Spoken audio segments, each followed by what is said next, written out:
I gave my wife a beautiful handmade book of our memories, but she scoffed, saying, "You're really useless," and told me she was leaving me to stay with her 20-year-old lover. I took it back and said, "Thank you, because..." Inside of the book, I had hidden a "Useless," Lydia muttered, tossing the book onto the table like it was trash. I stared at her, my chest tightening. "What?" "This," she said, gesturing dismissively at the handmade scrapbook I'd spent weeks creating. "This is the best you could come up with? A pile of pictures and sentimental garbage? You're ridiculous, Todd." My hands clenched in my lap, but I forced myself to stay calm. "I thought you'd appreciate something meaningful. It's a collection of memories, everything we've been through together." She rolled her eyes. "What we've been through? Please. I'm tired of all this overly emotional crap. You could have gotten me something useful, but instead, you waste time on this nonsense." "It's embarrassing." I took a deep breath, trying to keep the sting of her words from showing on my face. "Lydia, No," she interrupted, standing up and running a hand through her hair. "You don't get it, do you? This isn't working anymore. You're not working anymore. I need someone who can actually add value to my life, not drag me down with this pathetic attempt to be thoughtful." My stomach twisted. "What are you saying?" She smirked, crossing her arms. "I'm leaving you, Todd. I've met someone else. Mark. He's 20, exciting, and he actually knows how to have fun. Unlike you." Her words hit me like a punch to the gut, but I refused to let her see the impact. "And you think this is the right way to tell me?" I asked, my voice trembling but steady. "After I put my heart into this?" She laughed, a cold dismissive sound. "Your heart? That's the problem, Todd. You're all heart and no substance. I deserve more." I sat there in silence for a moment, her words echoing in my head. And then, to my own surprise, I started to laugh. It wasn't a bitter laugh or a forced one. It was genuine, loud, and it cut through the tension in the room like a knife. "What's so funny?" Lydia asked, narrowing her eyes. I stood up still laughing and reached for the book. "You don't even know what you're walking away from," I said, flipping to the back page. "What are you talking about?" she asked, suspicion creeping into her voice. I pulled out the folded deed tucked into the final page and held it up. "This, the deed to a vacation house I bought for us. I was going to surprise you tonight, but I guess that's off the table now." Her jaw dropped. You bought a vacation house?" I smiled sweetly, slipping the deed into my bag. "Looks like Mark won't be enjoying that, will he?" Lydia's face twisted into something between disbelief and panic. For the first time all evening, she was at a loss for words. "You bought a house?" she finally stammered, her smug confidence crumbling. "Since when do you make decisions like that?" I tilted my head, my smile never wavering. "Since I realized I can't depend on you for anything meaningful, Lydia. While you were busy finding excitement with a 20-year-old, I was building a future for us. Silly me for thinking we wanted the same things." She opened her mouth to retort but closed it again, her eyes darting to the book still lying on the table. It was as if she were trying to figure out how this had slipped through her fingers. "You're overreacting," she said finally, though her voice lacked conviction. "This doesn't change anything. Mark and you?" I cut her off, shaking my head. "Lydia, I don't care. Take him. Take your exciting life and get out of mine. You've made it abundantly clear where I stand." I walked out of the living room and into the bedroom we once shared, the sound of Lydia sputtering excuses following me. As I packed a small overnight bag, I could hear her pacing, probably trying to figure out how to salvage the situation without admitting she'd completely miscalculated. I paused for a moment, staring at the photos on the dresser, wedding pictures, trips we'd taken, moments that once seemed so full of promise. They felt like relics from another life, one I'd been clinging to for far too long. By the time I returned to the living room, Lydia was standing by the door, her arms crossed in what I assumed was an attempt to look composed. "You're really just going to leave?" she asked, her tone incredulous. "I am," I said simply, brushing past her. "This is ridiculous," she snapped. "You're being petty, Todd. You'll regret this." I paused at the door, turning back to face her. "Maybe. But at least I won't regret staying in a marriage where I'm nothing but a punchline to you." With that, I stepped outside, the night air cool against my face. I felt the weight of Lydia's expectations lift off my shoulders. As I drove away, the deed safely tucked in my bag, I realized I wasn't leaving with just my belongings. I was leaving with something far more valuable, the clarity that I deserved better. Let Lydia have her fun. I was done playing the part of the loyal husband in her selfish little game. I drove straight to Jacob's house. He was the only person I could think of who would truly understand what had just happened without judgment. When he opened the door, he took one look at me and frowned. "What did she do this time?" "Can I come in?" I asked, my voice steady but tired. He stepped aside, waving me in. "Of course. Kitchen or living room?" "Kitchen," I said, knowing he'd already be reaching for the bourbon. Minutes later, We were seated at his small kitchen table, a glass of whiskey in front of me and his undivided attention across from me. "So," he said, leaning back in his chair, "spill." I took a deep breath, recounting everything, from the scrapbook to Lydia's cruel words, to her grand announcement about Mark. By the time I got to the part about the vacation house, his jaw had dropped. "She called you useless after all you've done for her," he said, his voice rising with indignation. "And then had the audacity to tell you she was leaving for some 20-year-old? Are you kidding me?" I shook my head, swirling the whiskey in my glass. "Nope, that's Lydia. Always so self-assured, always thinking I'd just roll over and accept it." "But you didn't," Jacob said, a smile breaking through his anger. "You walked out. You took back the house. And honestly, Todd? Good for you." Hearing him say it out loud made something inside me shift. I hadn't just walked away from Lydia. I'd walked away from years of trying to be someone she could appreciate, someone who would never be enough for her. "What now?" Jacob asked, snapping me out of my thoughts. "I don't know," I admitted. "I've been so wrapped up in making our marriage work. I don't even know who I'm outside of it." Jacob reached across the table and placed a hand over mine. "You figure it out, one step at a time, but first, you stay here tonight. No arguing." I smiled. "Thanks, Jacob." Later that night, as I lay on the couch in his living room, I felt the exhaustion of the day finally catch up to me. But beneath the tiredness was something else, relief. Lydia was no longer my problem. For years, I bent over backward to make her happy, and now I didn't have to. I didn't know what the future held, but I was excited to find out. The morning after I left Lydia, I woke up in Jacob's living room to the sound of my phone vibrating relentlessly on the coffee table. Groaning, I reached for it, squinting at the screen. Missed calls, 6. Text messages, 14, all from Lydia. "Listen," I unlocked my phone, scrolling through the barrage of messages. "Where did you go? We need to talk. You're being childish, Todd. You can't just walk away like this." The last one made me laugh bitterly. Walk away? That's exactly what she'd told me she was doing last night. Jacob wandered into the room, a cup of coffee in hand. "Let me guess, Lydia?" "Bingo," I muttered, holding up the phone. "She's losing it." "Well, what did she expect?" he said, setting the coffee down in front of me. "You don't get to treat someone like garbage and then act shocked when they stop putting up with it." I nodded, sipping the coffee. "She's not used to consequences. She's always gotten away with everything, her arrogance, her selfishness, but this time, she's not getting what she wants." "Damn right she's not," Jacob said, a satisfied grin on his face. Later that day, I received another text, but this one caught my attention. "I'll come by the house later. We need to sort this out." My house. She was still acting like it was hers, like she had any right to come and go as she pleased. I thought about replying, telling her to stay away, but then I remembered something Jacob had said the night before. Let her stew in it for a while. Instead, I ignored the text and spent the day with Jacob, helping him with errands and catching up on parts of my life I'd neglected for years. By the time I returned to my house that evening, Lydia's car was already parked in the driveway. I parked on the street, taking a deep breath before walking up to the door. She was pacing in the living room when I walked in, her expression a mix of anger and desperation. "You finally decided to show up," she said, her voice sharp. "I live here," I replied calmly, setting my bag down on the counter. "What are you doing here?" "We need to talk," she said, her tone softening. "This has gotten out of hand." I folded my arms, leaning against the counter. "What's gotten out of hand, Lydia? The fact that I finally stood up for myself? Or the fact that you're realizing Mark isn't the prize you thought he was?" Her jaw tightened, and for a moment, I thought she might explode. But instead, she sat down on the couch, running a hand through her hair. "Look, I made a mistake. Okay? I wasn't thinking clearly. But we can fix this." I shook my head, a bitter laugh escaping my lips. "Fix this? Lydia, this isn't a broken vase. This is years of you taking me for granted, dismissing everything I do, and expecting me to keep smiling through it." "Todd," she started, but I cut her off. "No," I said firmly. "You don't get to decide when we fix things. You made your choice. Now, you can live with it." I grabbed my bag and walked upstairs, leaving her sitting there in stunned silence. The day after Lydia's tantrum, I packed her things, left them neatly by the front door, and changed the locks. When she came back that evening looking smug as ever, I met her on the porch with a firm expression and a folder in hand. "What's this?"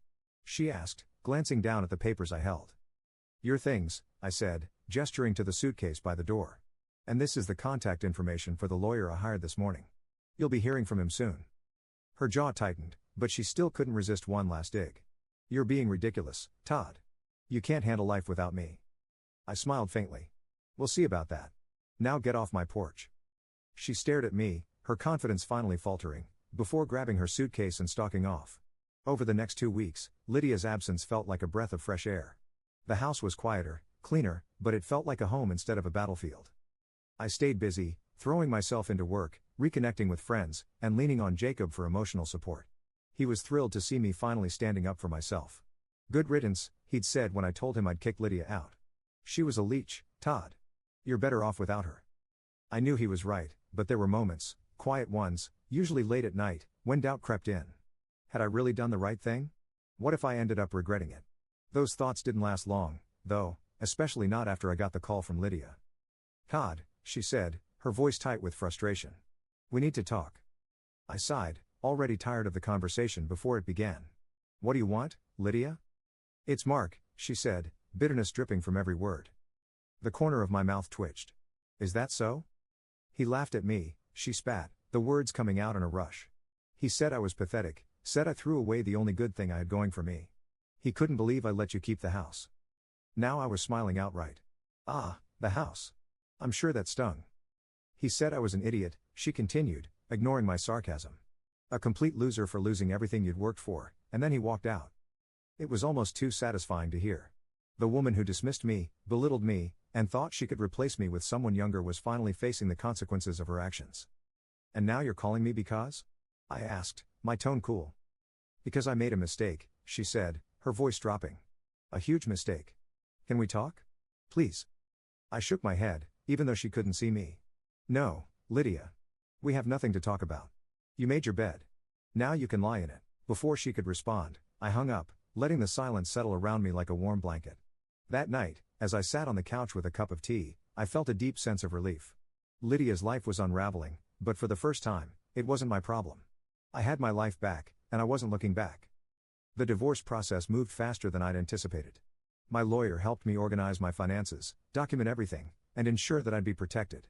Now, as I sat in his office reviewing the finalized paperwork, I felt a strange mix of emotions, relief, closure, and a lingering twinge of disbelief that this chapter of my life was finally ending. "Everything looks solid," my lawyer said, flipping through the pages. "Lydia doesn't have much leverage here, especially since she hasn't contested anything. Frankly, I think she knows she's not in a position to fight you." I nodded, a small smile tugging at my lips. "I think she's finally realized I'm not the pushover she thought I was." He chuckled. "I'd say you've made that very clear." As I left his office that afternoon, a weight I hadn't realized I was carrying seemed to lift. The paperwork was filed, my finances were secure, and Lydia was officially out of my life, on paper and in reality. The timing couldn't have been more perfect. That same evening, Jacob came over with a bottle of wine and his usual flair for celebrating my victories. "To Todd," he said, raising his glass, "the man who finally kicked Lydia to the curb and reclaimed his life." I laughed, clinking my glass against his. "To Jacob, the friend who never once said, 'I told you so.'" "Not yet anyway," he teased, taking a sip. As the night went on, we talked about everything, his plans for the future, my latest escapades, and, of course, Lydia's dramatic fall from grace. "So," Jacob said, leaning back on the couch with a smirk, "do you think she's still crying over Mark?" "Probably," I replied, grinning. "But it's not like she has much else going for her. No husband, no house, no lover. Honestly, I almost feel bad for her." "Almost," Jacob said, laughing. That night, after Jacob left, I sat alone in the quiet of my home, reflecting on everything that had happened. The old me, the one who bent over backward to keep Lydia happy, who worried endlessly about her approval, felt like a distant memory. This new version of myself, the one who could laugh at her downfall and find joy in reclaiming my life, was here to stay. Lydia had underestimated me, but I hadn't. I felt like I was exactly where I was meant to be. The weeks after the divorce were a whirlwind of change, but the chaos felt like mine to control. Without Lydia's shadow looming over every decision, I found myself rediscovering the pieces of me that had been buried under years of her criticism and demands. It wasn't just about rebuilding, it was about thriving. One of the first things I did was visit the vacation house. For so long, it had been this abstract symbol of hope, a promise of something better for our future, but now, it was mine, completely untethered from Lydia or her arrogance. When I pulled up to the property, nestled against the backdrop of a serene lake and surrounded by towering pines, I felt a rush of pride. I'd done this. I'd made this dream a reality. Not for Lydia, not for us, but for me. Inside, the house was everything I'd imagined, cozy but spacious, with large windows that framed the picturesque view. I spent the weekend there alone, unpacking boxes, arranging furniture, and savoring the peace that came with knowing I no longer had to share it with someone who didn't value me. Jacob came to visit the following weekend, bringing his usual brand of contagious energy. "This place is amazing," he said, spinning in a slow circle in the living room. "How did you keep this a secret for so long?" "I don't know," I admitted, laughing. "I think I wanted it to be perfect before I shared it with anyone. And honestly, part of me was afraid Lydia would ruin it." "Well, it's perfect now," he said, plopping onto the couch. "And you deserve every bit of it." I smiled, feeling a warmth that had nothing to do with the sunlight streaming through the windows. I felt like I truly deserved something good. As the weeks turned into months, I started to fill my life with things I'd put on hold for too long. I took up photography again, spending hours capturing the beauty of the lake and the surrounding woods. I joined a local book club, something Lydia had always scoffed at as a waste of time. And I started traveling, not for work, not to meet anyone's expectations, but simply because I wanted to. Each new experience felt like a small rebellion against the version of myself I'd been with Lydia. I wasn't just living, I was thriving. One evening, as I sat on the deck of the vacation house with a glass of wine in hand, I thought about the life I'd left behind. There was no anger anymore, no bitterness, just gratitude for the lessons I'd learned and the freedom I'd gained. A few months after the divorce was finalized, life felt like it had finally settled into a new rhythm. The vacation house became my sanctuary, a place where I could be alone with my thoughts or invite friends over to share the peace I'd found. Jacob visited often, usually with a bottle of wine and stories about his latest adventures. "You've completely transformed, you know that?" he said one evening, as we sat by the fire pit overlooking the lake. I looked at him, raising an eyebrow. "Transformed how?" Jacob grinned. "The old Todd? He would have been fussing over everyone else's comfort, worried about whether the cushions were fluffed or the glasses were filled. This Mark?" He gestured at me, sitting in sweatpants with a cozy blanket wrapped around my shoulders. "He's relaxed, happy, and not giving a damn about what anyone thinks." I laughed, sipping my wine. "I guess I've realized I can only control my own happiness. Trying to make Lydia happy was like pouring water into a bucket with a hole in it. It was never enough." Those lessons extended beyond the house too. I started freelancing, something I'd always wanted to do but never pursued because Lydia thought it was too unstable. Now my schedule was my own, and the freedom was exhilarating. One of my clients, a design firm, invited me to lead a workshop for their team. The experience reignited a confidence in me I hadn't felt in years. "Why haven't you started your own business?" the CEO asked after the workshop. The question lingered in my mind long after I left the meeting. Why hadn't I? A few weeks later, I started laying the groundwork for my own consulting firm. It was terrifying, but for the first time, I wasn't holding myself back out of fear of failure, or worse, Lydia's disapproval. Jacob cheered me on every step of the way, even helping me come up with a name for the business. "Phoenix Consulting," he suggested, his eyes sparkling with excitement. "Because you've risen from the ashes like the badass you are?" I rolled my eyes, but I couldn't help smiling. Phoenix Consulting it is. As I poured myself into building the business, I felt a sense of purpose that had been missing for years. Every small win, a new client, a glowing review, a successful project, was a reminder of how far I'd come. And for every win, there was a quiet moment of gratitude. Gratitude for the strength I'd found, for the friends who'd supported me, and for the chance to rebuild my life on my own terms. One evening, as I sat on the deck with my laptop, finalizing plans for a new project, my phone buzzed with a message. It was from Lydia. "Can we talk?" I stared at the screen for a moment before deleting the message without replying. Some things were better left in the past. 6 months after I walked away from Lydia, I stood on the deck of the vacation house, watching the sun dip below the horizon. The lake shimmered with hues of orange and pink, the kind of view that used to feel like a luxury, but now felt like a promise I'd made to myself and kept. I had built a life I was proud of. Phoenix Consulting was thriving, far beyond what I'd imagined when I started. The freedom to choose my clients, my hours, and my projects made me feel alive in ways I hadn't felt in years. Jacob visited that evening, as he often did, carrying a box of pastries from a local bakery. "You know, I never thought I'd say this," he said, setting the box on the table, "but I think Lydia did you a favor." I laughed, pouring us both a glass of wine. "You're not wrong. If she hadn't been such a jerk, I might still be stuck trying to make her happy." He raised his glass. "To Lydia, the world's most clueless woman for setting you free." We clinked glasses, laughing, but his words stayed with me long after he left. I'd been so focused on moving forward that I hadn't stopped to reflect on just how much had changed. The timid version of myself who constantly sought Lydia's approval felt like a stranger now. This new life wasn't just about escaping a bad marriage, it was about rediscovering who I was, what I wanted, and what made me happy. And I felt like I knew the answers. As the stars began to dot the sky, I grabbed a notebook and pen, jotting down ideas for the future, a new marketing strategy for Phoenix Consulting, a list of places I wanted to travel to next, goals I hadn't dared to dream of until now. That night, as I closed the notebook and looked out at the lake, I realized something. I wasn't just free from Lydia's expectations. I was free from my own doubts, the ones that had kept me small and scared for so long. A month later, I received an email from one of my new clients. The subject line read, "Keynote Opportunity." Curious, I opened it and scanned the message. They wanted me to speak at an upcoming industry conference about my journey as an entrepreneur, highlighting the success of Phoenix Consulting. For a moment, I hesitated. Public speaking had never been my strong suit. Lydia had often mocked me for fumbling over my words during casual conversations, let alone something as formal as a keynote speech. But this time, her voice didn't matter.